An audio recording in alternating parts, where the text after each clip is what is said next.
Bismillahirrahmanirrahim. Hai, Assalamualaikum. Welcome back to Cekih Channel. Terima kasih akak ucapkan kepada korang semua kerana sentiasa memberi support untuk channel ni. Sebelum akak meneruskan story, apa kata kalau korang like, share dan subscribe untuk Cekih Channel. Hari ni akak akan sambungkan lagi untuk part 3. Ada 3 lagi lokasi. Tapi sebelum tu akak doakan agar kita dipermudahkan segala urusan, dilimpah ruahkan rezeki, diberikan kesihatan yang baik dan umur yang panjang. InsyaAllah. Amin ya rabbal alamin. Jom bersama dengan akak. Bismillahirrahmanirrahim. Qul a'udhu birabbin nas, malikin nas, ilahin nas, min syarril waswasil khannas, الذي يوسوس في صدور الناس من الجنة والناس.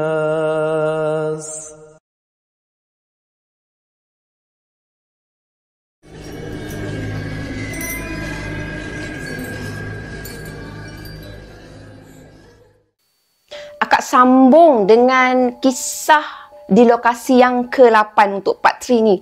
Di lokasi yang ke-8 ni, kisah bertajuk skuter putih di terowong Menora. Pada pukul 10.30 malam, aman. Dia bertolak dari Taipei selepas dia dah siap angkat-angkat segala beg apa semua masuk dalam kereta. Lepas tu dia dah bersalaman dengan mak, dengan abah dia. Sempat jugalah dia hulurkan duit belanja RM300 untuk abah dia buat belanja pada bulan tu. Jadilah kan. Alhamdulillah, syukur sangat-sangat murah rezeki dia. Man, bila balik lagi Man? Rasa sayu pula dia dengarkan suara lemah tu daripada mulut mak dia. Mak dia dah selalu sangat jatuh sakit. Terasa bersalah sebab baru kali ni dia dapat balik jumpa dengan mak dia. Kerja jadi alasan. Dan dalam masa yang sama Man tak mahu nak lukakan hati mak dia. Maka Man dia berjanji nak balik. Nak balik lagi minggu depan. Dia janji lagi. Walaupun isteri Man tu dia mula rasa tak senang duduk bila dengar kata-kata manis Man tu. Bila Man nak cakap nak balik lagi minggu depan. Balik lagi ke minggu depan? Setelah lebih kurang 1 jam perjalanan, akhirnya isteri Man dia bersuara. Ternyata dia tak begitu gembira tau. Dia tak gembira dengan janji Man tu. Janji Man pada mak dia. Dia memang tak happy. Dia tak suka. Senang cakap macam tu lah. Anak-anak dah terlena dekat tempat duduk belakang Proton Pesona yang dipandu Man pada masa tu. Mak tu sakit. Tak boleh ke nak tengok dia sekali-sekali? Tak boleh ke? Mak abang tu. Lah, tadi kan dah tengok. Nak tengok lagi? Naik sikit tekanan darah Man. Naik betul. Nak dimarahkan tak boleh. Nak diturutkan menjadi-jadi pula. Man dia diamkan diri dia. Dia tunggu kemarahan tu reda. Lepas tu perasaan dia yang tegang tu reda. Sambil tu dia lurutkan dada dia. Bila dah surut, barulah dia akan pujuk semula. Macam tu lah sifat dia. Jam dah pun lewat pukul 12 malam. Perasaan mengantuk mulalah menghadiri diri Man. Dia minum air Levita yang memang dia beli dekat Petronas sebelum tu. Tapi tak menunjukkan kesan pun. Tak ada kesan ketara pun. Ngantuk juga. Kudapan pun dia beli juga kacang. Dia beli kuaci. Habis 2 paket dah korang. Habis. Mau tak mau Man dia terpaksa berhenti dekat hentian sebelah Sungai Perak. Dia nak lelapkan mata dia sekejap dekat situ. Ayah mengantuk. Tidur kejap. Alah, bagilah Mama drive pula. Tak apa kan? Bagilah Mama drive. Man dia abaikan pelawaan isteri dia tu nak drive, nak sambung drive. Dia pun terus lelapkan mata dia. Sebab Man ni dia sebenarnya masih kurang yakin dengan teknik pemanduan isteri dia tu. Walaupun dah 11 tahun mereka kahwin, dia memang tak yakin. Sebab memang dia agak rasa macam, boleh ke wife aku ni pandu? Tambah-tambah pula waktu malam macam tu. Lebih-lebih lagi pula jalan selepas jambatan Sungai Perak tu, Jalan tu memang bahaya kerana mereka bakal melalui terowong menora. Kemudian lebuh raya curam menuju ke Plaza Tol Jelapang. Tempat di mana kemalangan sering berlaku. Memang tak boleh lah wife dia bawa kan. Lebih better husband yang bawa. Akak pun rasa macam tu. Lebih kurang 1 jam selepas tu, Man dia dah terjaga. Dia rasa macam segar sikit lah badan dia. Segar sikit lah mata dia semua. Bila dah cas tenaga, Man dia keluar kereta. Dia nak cuci muka dia. Lepas tu dia nak pergi beli minuman. Dia nak belilah kudapan tambahan untuk dia kunyah sepanjang perjalanan dia yang seterusnya. Dia bagi tahu kat wife dia masa tu, masa nak pergi beli kudap-kudap tu, Mama kunci kereta, ayah nak pergi kedai. Mama nak air tak? Isteri Man yang separa sedar dia gelengkan kepala dia. Jawab tak apa tak, dia geleng je. Pukul 1:10 pagi, Man dia teruskan perjalanan dan dalam keadaan yang agak segar lah. Radio dia matikan supaya isteri dengan anak-anak dia ni dapat tidur dengan lena. Walaupun keadaan dia rasa macam sunyi sangat-sangat, keadaan tu boleh menyebabkan perasaan dia bertambah mengantuk. Dah sunyi kan, dia rasa macam dia akan mengantuk semula lah. Man dia boleh mengatasi perasaan tu, rasa mengantuk tu, dengan membasahkan lidah dia dengan zikir. Alhamdulillah, kita pun boleh ikut cara Man ni kan. Berzikir boleh tenangkan hati. Subhanallah.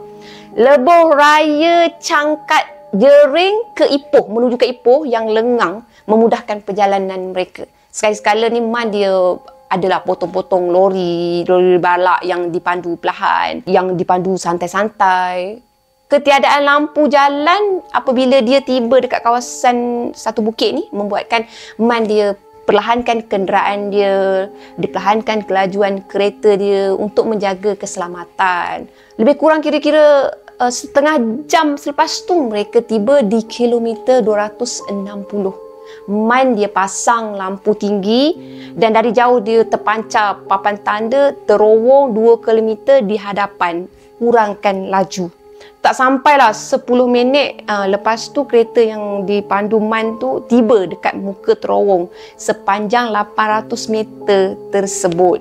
Terowong tu dibina sebelah menyebelah macam tu. Satu ke utara dan satu lagi ke selatan, menembusi Banjaran ke Ledang. Maka mereka tu sedang melalui terowong menora time tu. Banyaklah cerita-cerita aneh pernah Man dengar berkenaan dengan terowong tersebut. Antaranya kisah orang memandu dalam terowong tapi tak jumpa jalan keluar. Kisah perempuan menumpang kereta dan lain-lain kisah lah pendek kata. Namun kisah yang paling terkenal, dah pastilah kan, korang yang mana pernah dengar kisah dekat situ memang famous betul. Kisah Volkswagen kuning. Vroom. Dia akan vroom kan, dia akan rem kan siapa-siapa yang memang akan nampak dekat situ. Berderau darah Man. Kebetulan memang ada betul yang vroom dekat belakang kereta dia. Tiba-tiba je bunyi enjin mengaum dari arah belakang. Dia menjengah dekat front mirror tau. Dia nampak lampu kenderaan tu menyilaukan mata dia. Lah macam tu. Seolah-olah macam kereta tu mengekori dia dengan jarak yang betul-betul rapat dengan kereta dia. Sudah. Ini betul-betul Volkswagen kuning tu. Sama macam cerita-cerita yang pernah Man dengar dan baca dekat Mastika. Man dia tetap juga kekalkan kelajuan. Dia takkan ikut kemahuan kereta hantu tu. Kalau dia mempercepatkan kenderaan, kereta tu akan menggasak dia juga, mendorong kereta Man ni nak terbabas. Maksudnya Man hilang kawalan untuk terus memandu sehingga boleh menyebabkan Man ni terbabas. Kalau nak potonglah. Aku bawa keluarga aku. Tak naklah aku bawa laju. Aku nak selamat sampai je. A'udzubillahi minasyaitonirrajim. Man dibaca macam tu. Man dia mula membacakan ayat-ayat suci Al-Quran, ayat kursi dan ayat yang diingat dan surah Al-Fatihah. Berulang-ulang kali dia baca. Isteri dengan anak-anak Man dia masih nyenyak tidur. Baguslah. Man dia tak nak mereka ni panik. Walaupun tekanan darah Man sendiri yang naik. Man dia cuba nak tenangkan diri dia sendiri. Dia teruskan membaca syukur korang. Alhamdulillah. Cuma tinggal beberapa ratus meter lagi dan mereka akan melepasi terowong tersebut. Tapi kan Volkswagen kuning tu dia masih juga merapati dari arah belakang tu. Dia rapat juga, dia gasak juga. Akhirnya bila tiba dekat penghujung terowong, kereta tu dia motong Man. Bila dia betul-betul duduk kat sebelah Man diberanikan diri untuk pandang ke kanan tau. Dia nak tengok sendiri. Buat kali pertama dan kali terakhir kalau boleh kenderaan berhantu yang menjadi bualan orang ramai tu. Dengan Bismillahirrahmanirrahim, Man dia pusingkan kepala dia sikit je. Skuter! Bukan Volkswagen kuning rupanya korang, tapi sebuah skuter putih meluncur laju dekat lebuh raya Cangkat Jering menuju ke Ipoh tu. Bukan apa yang difikirkan oleh Man. Alah, skuter je. Makin Man tu dia lihatkan skuter tu, makin jelas dia nampak, makin berderau dia rasa. Skuter tu bukan sebarangan skuter korang, tapi skuter tu meluncur tanpa penumpang. Hanya skuter tu semata-mata yang mengekori Man, menggasak kereta Man rupanya. Tak ada siapa pun yang bawa skuter tu. Mujurlah Man time tu, dia tak terkejut. Alhamdulillah dia kuat semangat tau. Diteruskan pemanduan dengan bacaan ayat-ayat suci Al-Quran yang mudah diingat. Alhamdulillah dia begitu alert tau dengan bacaan ayat suci Al-Quran. Dia begitu alert dengan apa yang perlu dia lakukan. Semuanya berjalan dengan lancar. Sekian untuk kisah di lokasi yang ke-8.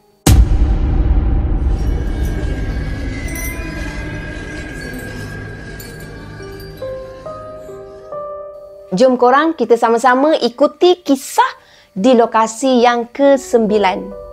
Lokasi ke-9 ni kisah dia bertajuk Misteri Wanita Berkebaya Merah. Kisah wanita berkebaya merah ni akak rasa memang banyak sangat kita dengar kan? Betul tak? Cuma versinya tak sama dan tempat pun memang tak sama. Masa apatah lagi benda-benda macam ni berlaku di merata tempat. So tak hairanlah famous betul penampakan wanita berkebaya merah. Untuk kisah ke-9 ni, pengalaman ni dilalui oleh seorang guru bahasa Arab, Encik Muhammad Fitri Muhammad. 29 tahun, muda lagi dia. Encik Muhammad Fitri ni dia tak dapat nak lupakan keanehan yang dia lalui sekeluarga. Masa tu dia tengah bercuti selama 3 hari ke Cameron Highlands dan Kuala Lumpur pada minggu kejadian tersebut. Apa yang dilalui antara di kawasan tu lah. Sepanjang percutian tu, guru sekolah Yayasan Islam Perlis Kanga tu mendakwa anak saudara dia yang berusia 2 tahun yang menaiki kereta Protongwira yang dipandu dia tu berperangai agak pelik tu, agak aneh sebab dia asyik nangis je bila lalui kat tempat kejadian tu. Dia juga mendakwa kereta yang dia pandunya tu rasa macam berat sangat. Dan dia boleh rasakan, dia kan driver yang bawa kereta dia hari-hari. So, dia memang dapat bezakan apa yang dia rasa time tu. Dan dia nampak ada kelibat lembaga semasa dia berhenti dekat padang besar. Sepanjang perjalanan selepas tu, kereta dia terasa macam semacam je. Sehingga kos minyak dari Kuala Lumpur nak balik ke Perlis mencecah RM100. Sedangkan kebiasaannya dalam lingkungan RM60 sahaja. Itulah apa yang Encik Muhammad Fitri katakan. Sewaktu dia nak menurunkan abang dia tu dekat Felkra Lubuk Sirih Padang Besar, Muhammad Fitri dia mendakwa ternampak tau. Dia nampak kelibat satu lembaga keluar dari kereta. Memang dia nampak sangat. Lembaga tu keluar dari kereta dia. Itu okey juga, lagi ngorang. Tapi ada peristiwa lagi yang berlaku dan peristiwa tu paling mengejutkan mereka.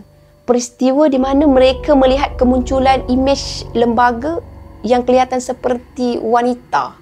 Wanita berbaju kebaya merah yang dirakam dalam sekeping gambar di sebuah stesen minyak di hentian rehat dan rawat R&R Gurun Arah Selatan. Sewaktu mereka memulakan percutian pada hari Jumaat. Encik Muhammad Fitri dia akui semasa dia ambil gambar isteri dia yang dikenali sebagai Puan Satini Syahidan 28 tahun tu, ada seseorang tau yang memang turut sama bersama isteri dia dalam gambar tersebut.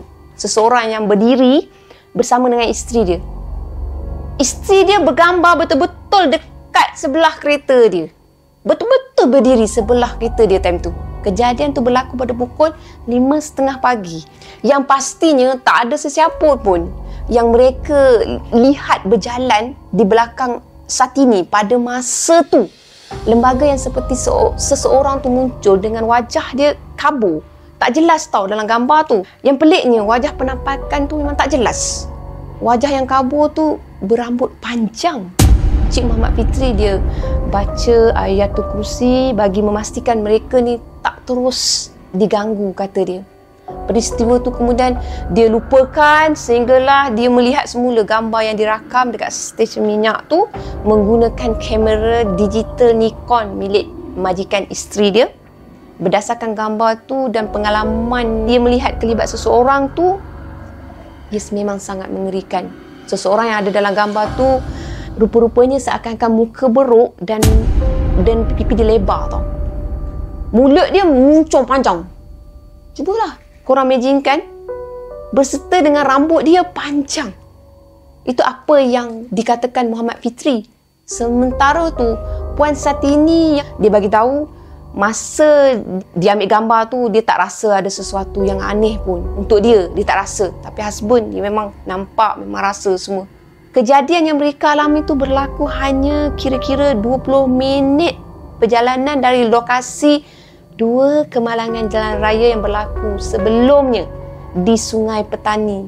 Kemalangan tu membabitkan seorang pemandu kereta perdua kancil yang cedera parah pada 5 Februari 2009. Ia diikuti pula dengan insiden seorang pemandu lori serta kelindan dia. Masing-masing cedera apabila kenderaan mereka terbabas di kilometer 105 lebuh raya utara ke selatan dekat Sungai Petani pada 19 April 2009. Dalam kejadian tersebut, kedua-dua mangsa mendakwa mereka ternampak dan cuba mengelak kelibat wanita berkebaya merah yang dilihat melintasi lebuh raya tu. Syukur, Alhamdulillah, Encik Muhammad Fitri sekeluarga selamat. Syukur sangat. Sekian untuk kisah di lokasi ke-9.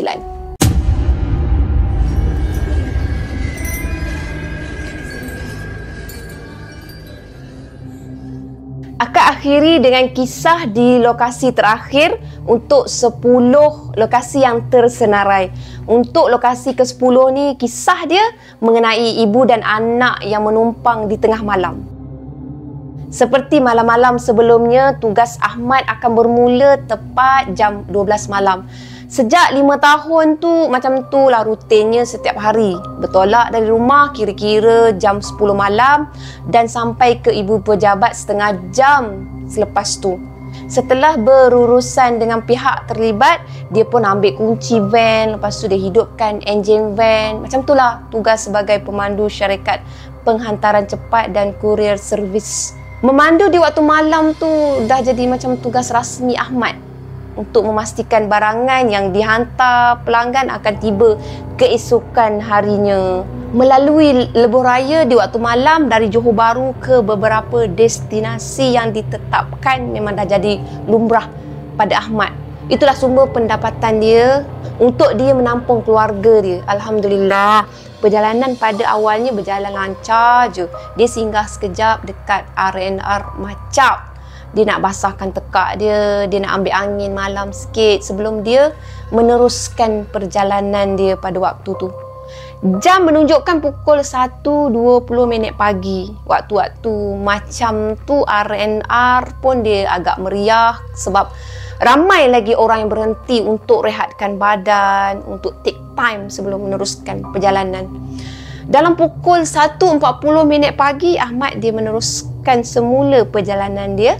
Mata dia dah semakin segar dan dia dah boleh memandu dengan selesa. Melepas di Macap, Ahmad dia memasuki ke arah Yompeng. Masa tu dia tengok jumlah kereta pun dah agak berkurangan korang. So Ahmad dia buka sikit tingkap sebab mata dia dah mula rasa layu je. Dia dah rasa ngantuk. Padahal baru je dia minum kopi O Kau. Memang baru je lepas minum. Sudah getus hati Ahmad, apa sal lah mata aku ni? Asal pula, selalu okey je. Sudah. Mungkinlah sebab kali ni dia terpaksa memandu berseorangan. Teman sekerja dia tu sepatutnya bersama-sama dengan dia, tapi teman sekerja tu terpaksa bercuti. Cuti kecemasan pula tu korang. Kecemasan memang tak boleh nak buat apalah kan. Sebab, yelah, masing-masing ada masalah masing-masing. So, dia reda je untuk mendapatkan pekerja ganti di saat-saat akhir. Macam tu memang agak rumit juga. So, dia perlu menghantar barang yang diamanahkan. Dia terpaksa juga drive seorang-seorang. Namun memandangkan kali ni Ahmad dia cuma perlu menghantar barang ke Kuala Lumpur je, dia pun setujukan aja untuk memandu sendirian. Lagipun dia dah biasa memandu seorang-seorang, bukan tak biasa. Tambahan pula malam hari pun dia memang dah biasa. Bukan setakat di Lebuh Raya Utara Selatan yang memang agak meriah selalunya tu. Malahan di Lebuh Raya yang lebih keras pun memang ada juga dilalui, seperti Lebuh Raya Karak, Lebuh Raya Pantai Timur, Lebuh Raya Timur Barat yang melalui jalan berbukit Jeli ke Gerik. So memang tak adalah dia rasa ralat sangat setakat nak lalu highway KL ke JB tu. Memang tak ada, kacang je bagi Ahmad masa tu. Lebih kurang macam tu lah. Tiba-tiba hujan turun, rintik-rintik je turun pada waktu tersebut. Ahmad dia terpaksalah naikkan cermin tingkap dia. Dalam hati dia terdetik, alamak, kalau ada geng baru okey gak ni. Alamak, kalau ada geng baru ke okey gak ni. Mata, kenapa kau ngantuk malam ni? Bercakap sorang-sorang ya Ahmad ni time tu. Dibukanya radio dari satu channel ke channel lain, dari satu lagu ke lagu lain, lagu romantik ke lagu klasik, semua kurang menarik. Akhirnya dia tertekan ke channel radio IKIM. Wah, elok juga malam-malam tu dia dengar ayat Al-Quran. Elok sangat-sangat. Semakin lama keadaan Lebuh Raya dia agak gelap sebab kurang lampu-lampu di tepi Lebuh Raya. Melalui kawasan Yompe nak menuju ke Pagoh tu memang agak kurang lampu. Lampu tu hanya berjarak lah macam tu. Hanya mengharapkan suluhan lampu dari arah yang bertentangan. Sekali-sekala adalah kenderaan yang bertentangan lalu kan. Ahmad dia terfikir, janganlah buatnya van yang dia naik tu buat hal dekat kawasan macam tu. Alahai, cepatlah sampai ke KL. Kalaulah van aku ni rosak, mampus aku. Siapalah nak tolong aku? Tiba-tiba dia terasa bulu tengkuk dia tu meremang pula time tu. Terbayang juga dia kalaulah dia berseorangan dekat kawasan tu dan kenderaan dia buat hal. Ya Allah, minta dijauhkanlah. Sedang Ahmad tu melamun sorang-sorang dan melayan perasaan, dia nampak kat depan dia tu lebih kurang dalam jarak 100 meter ada cahaya lampu suluh tau. Naik turun dekat depan kereta dia. Sudah. Baru Ahmad ni dia berangan kereta dia rosak dan ada yang betul-betul terjadi. Bukan dia, tapi ada yang betul-betul kereta rosak. Dari jauh Ahmad dia mula perlahankan kenderaan dia, bawa slow je. Dia tak berapa nampak jelas siapa yang sedang menahan kenderaan dia sebab cuaca agak gelap dan dia cuma nampak cahaya lampu je pada masa tu. Ahmad dia pun pasang signal nak masuk kiri. Dia mula memperlahankan lagi kenderaan yang dipandu dia tu. Mula-mula hati dia terasa juga cuak, tapi bila dia fikirkan kalau hal tu terjadi pada dia dan tak ada pula pemandu yang nak berhenti, kesian pula kan. Oh, ni masa dia. Mungkin esok masa aku. Lagipun nak ke telefon emergency tu memang agak jauh juga. Bisik hati Ahmad. Ahmad dia memberhentikan kenderaan dia. Dia nampak di hadapan dia tu seorang wanita bersama anak lelaki berdiri di tepi jalan. Kanak-kanak tu berusia dalam lingkungan 2 tahun.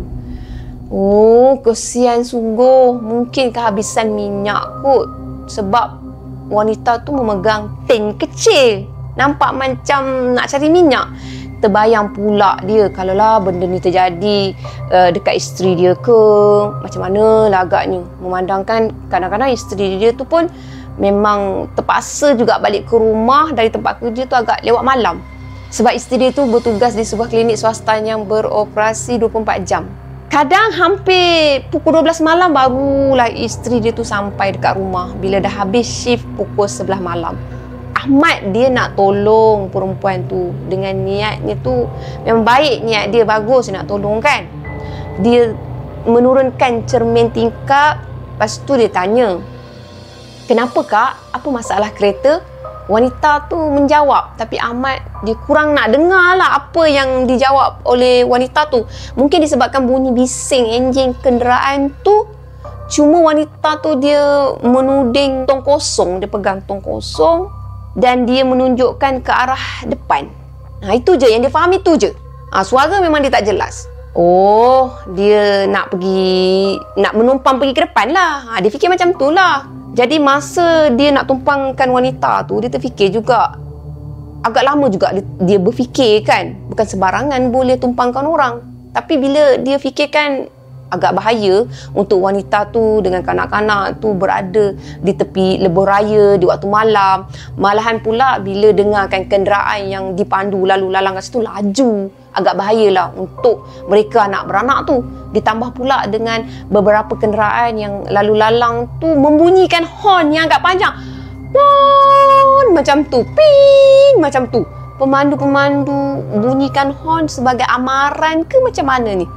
Amaran supaya janganlah berhenti dekat tepi jalan macam tu, bahaya. Ke dibagi horn sebab mengganggu pada pemandu yang lalu lalang kat situ juga. Ahmad dia dah di horn macam tu kan. Dia buat keputusan untuk menumpangkan je lah wanita tersebut. Ahmad dia buka pintu van.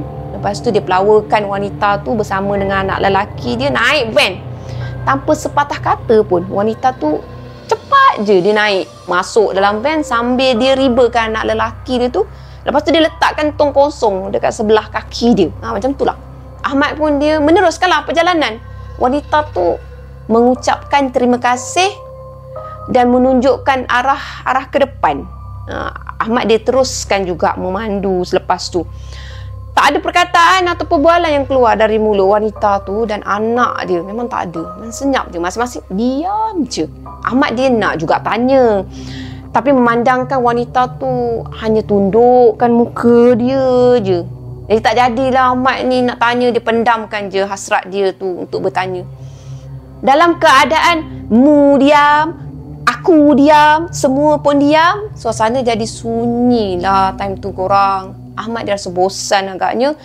Dia menekan punat radio. Kebetulan radio IKIM sedang menyiarkan bacaan ayat Al-Quran surah Al-Baqarah. Dia dengar masa tu. Tutup! Tiba-tiba wanita bersuara agak garau sambil jari dia menuding ke arah punat radio. Tutup! Tutup! Ahmad terkejut. Dengan serta-merta tengkuk dia ni rasa meremang. Tiba-tiba dia rasa macam ada deruan angin singgah dekat leher dia, singgah lalu dekat dia. Sehingga kan resit tol yang dia letakkan dekat hadapan dashboard van dia tu hampir nak terbang. Tapi Ahmad dia cuba juga tenangkan hati dia. Oh, mungkin dia tak nak anak lelaki dia terjaga dari tidur agaknya. Dia positifkan diri dia. Tak berapa lama lepas tu, wanita tu bersuara lagi. Berhenti depan. Ahmad dengan pantas dia perlahankan kenderaan sambil dia pasangkan lampu tinggi. Oh, di hadapan Ahmad rupanya tersadai dekat tepi lebuh raya tu ada sebiji kereta Nissan Sunny model lama berwarna merah. Lega hati Ahmad time tu. Oh, betul lah ni manusia. Sambil tu hati dia nak juga tergelak kecil je rasa sebab Ahmad dia sangkakan yang menumpang dia tu bukan manusia, hantu. Dia pasangkan signal ke kiri dan dia mula perlahankan kenderaan dia. Sebagaimana tadi ada beberapa biji kereta awal tadi kan. Dari arah belakang, arah bertentangan membunyikan horn bertalu-talu. Horn panjang. Ish, kali ni sama juga. Pemandu-pemandu yang lalu lalang tu bagi horn juga kat dia. Sabarlah sikit. Getus hati Ahmad tentang sikap pemandu di lebuh raya. Dia sebenarnya tak tahu sebenarnya. Dia je yang tak perasan. Tanpa sepatah kata, wanita tu cepat-cepat buka pintu van dan wanita tu melangkah turun sambil mendukung anak dia. Beberapa langkah ke hadapan, Ahmad terperasan bahawa tin minyak yang wanita tu bawa tertinggal dalam van dia. Dia pun tanggalkanlah tali pinggang keledar dia. Dia nak buka pintu van dia, nak panggilkan wanita tu. Ahmad nak pulangkan balik tin minyak yang tertinggal dalam kereta dia tu. Dia nak bagi balik semula. Dengan tak semena-mena, tingkap van Ahmad tu diketuk dari luar. Ahmad terkejut lah. Dia menoleh serta-merta tau. Bila dia pandang ke arah cermin yang diketuk tu, Ahmad nampak ada 2 orang petugas peronda lebuh raya berada di luar kenderaan dia lah, sambil bertanya, "Ada apa masalah encik berhenti dekat sini?" Baru je Ahmad nak menerangkan, sambil tangan Ahmad menunjuk ke arah wanita dan kereta Nissan Sunny tu, sekelip mata wanita tu hilang dari pandangan. Termasuklah kereta Nissan yang dinampak tu pun tak ada. Tak ada korang. Tapi yang anehnya, tin minyak masih berada di tangan Ahmad. Ahmad pun bagi tahulah yang dia nak membantu wanita yang kehabisan minyak dengan menumpangkan wanita tu sampai dekat situ. Tapi takkan sekelip mata je wanita tu dah jalan. Sedangkan tin minyak masih berada di tangan Ahmad. Dan yang lagi rare ni, kereta. Takkan kereta tu pun boleh lesap macam tu je. Belum habis mendengar penjelasan dari Ahmad, petugas peronda lebuh raya tu dia bagi tahu pada Ahmad, Dah. Encik sila jalan sekarang. Encik jangan pusing ke belakang. Dengan mimik muka yang berkerut, seolah-olah peronda tu tahu. Dia mengerti tau kisah sebenar yang dialami oleh Ahmad. Dia faham kan. Dia jaga laluan tu, memang dia faham lah. Petugas tu juga dia berpesan, lain kali tak perlu berhenti kalau melalui kawasan tersebut. Petugas tu pun cepat-cepat masuk dalam kereta mereka dan mengiringi kenderaan Ahmad tinggalkan kawasan tersebut. Ahmad, dia masih kebingungan tau.